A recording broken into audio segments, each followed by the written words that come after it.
एक लड़का कॉलेज का टॉपर, अपने फादर की रिस्पेक्ट करने वाला एक अच्छा लड़का, बट अगले ही दिन उसने 3000 से भी ज्यादा लोगों को मार दिया और उसका नाम था लाइट यागामी। और फिर भी आज तक लोग उससे प्यार करते हैं बाय द नेम कीरा। और मैंने कहीं तो एक लाइन सुनी थी, कीरा डिड नथिंग रॉन्ग। तो सवाल ये है कि एक मास मर्डरर हीरो कैसे बन गया? तो टॉपिक यही है कि why people love light Yagami.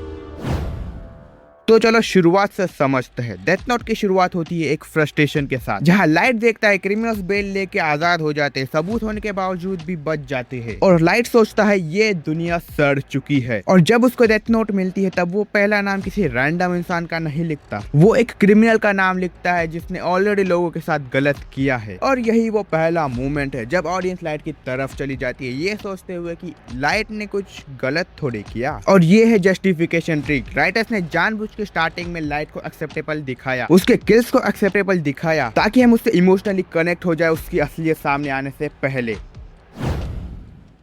और अब हम बात करेंगे उसकी सबसे बड़ी पावर, उसकी इंटेलिजेंस। लाइट वर्सेस एल, ये चूहे बिल्ली वाला गेम पूरे डेथ नोट का सबसे आइकॉनिक पार्ट है, और दोनों इतने ज्यादा स्मार्ट है कि इनका हर एक मूव ऑडियंस को फैसिनेट कर देता है, और लोग लाइट की प्लानिंग को देख के फैसिनेट हो जाते हैं, but they ignore his evilness. और साइकोलॉजी में इसका एक नाम है हेलो इफेक्ट। जब हम किसी इंसान की एक क्वालिटी जैसे इंटेलिजेंस को हम एडमायर करते हैं, उसकी बाकी की नेगेटिव क्वालिटीज को हम इग्नोर करते हैं। पूरी तरीके से इग्नोर तो नहीं, लेकिन कम इंपॉर्टेंट समझते हैं। सिंपल भाषा में कहूँ तो लाइट इतना ज्यादा स्मार्ट है कि हम भूल जाते हैं कि वो एक किलर है।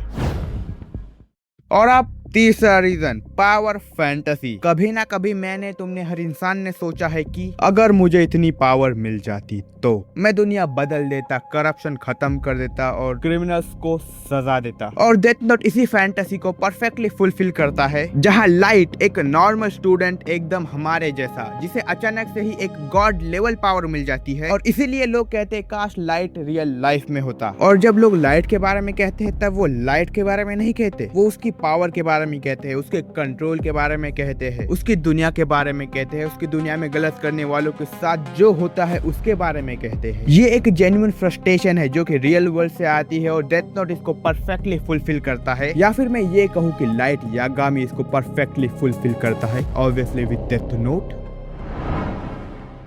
और अब आता है सबसे इम्पोर्टेंट पार्ट, जो कि सबसे कम लोग नोटिस कर पाते हैं। फर्स्ट एपिसोड वाला लाइट और लास्ट एपिसोड वाला light is totally different. Starting में लाइट अपने फादर की रिस्पेक्ट करता था, उसे गिल्ट फील होता था, बट धीरे धीरे वो अपनी गर्लफ्रेंड मीसा को एक टूल की तरह यूज करता है, अपने फादर को भी एक टूल की तरह यूज करता है वो। और ये सब इतना स्लोली होता है कि हम इसे नोटिस ही नहीं कर पाते। इसे हम बॉइलिंग फ्रॉग इफेक्ट भी कह सकते हैं। जैसे धीरे धीरे पानी गर्म होने पे फ्रॉग को पता नहीं चलता, ठीक उसी तरह धीरे धीरे लाइट इविल बनता है, बट हमें पता नहीं चलता। और इन्हीं रीजंस की वजह से लाइट का हारना जरूरी था। और जब लाइट हारता है अकेला, ह्यूमिलेटेड, अपनी गॉड जैसी इमेज से बिल्कुल ही अपोजिट, तब लाइट मरता है और ऑडियंस को एक सेटिस्फेक्शन मिलता है। और अगर लाइट जीत जाता तो शायद लोग सेलिब्रेट करते, लेकिन उसकी ट्रू साइड ये याद दिलाती, पावर बिना कंट्रोल के इंसान को मॉन्स्टर बना देती है। तो फिर why people loves light Yagami? क्योंकि लाइट वो है जो हम खुद में देखना चाहते हैं, इंटेलिजेंस, पर्पस और एक दुनिया चेंज करने की चाहत। खैर, अगर तुम्हारे पास डेथ नोट होती तो क्या तुम लाइट से डिफरेंट होते?